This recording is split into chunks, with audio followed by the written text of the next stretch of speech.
High! আজকে আমি তোমাদের সাথে আরও একটা পুরনো ব্যাঙ্গালোরের ভ্লগ শেয়ার করব।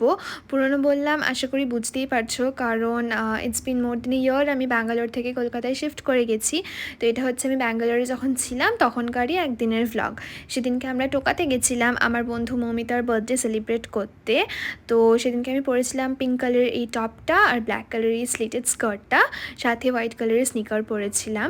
আর টোকাতে আমি ফার্স্ট টাইম গেলাম। টোকা হচ্ছে চার্চ স্ট্রিটে। ব্যাঙ্গালোরে যারা থাকো তারা নিশ্চয়ই জানো চার্চ স্ট্রিটের ব্যাপারে, খুব হ্যাপেনিং একটা জায়গা। আর এই পাব বা রেস্টুরেন্ট যাই বলো না কেন, ভেতরটা ভীষণ সুন্দর, খুব সুন্দর সুন্দর ছবি আসে।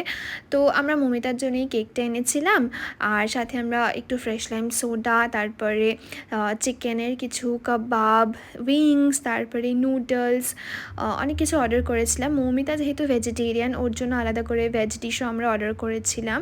ও সেখানে পনির নিয়েছিল, আর আমি একটুও ইন্টারেস্টেড ছিলাম না পনির ট্রাই করাতে, জাস্ট ভিডিওটা করেছি।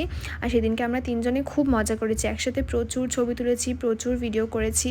জানি না আবার একসাথে আমাদের কবে দেখা হবে। It's been ages as I said, কারণ আমরা তিনজনই এখন আলাদা আলাদা থাকি। তো that's it for the day.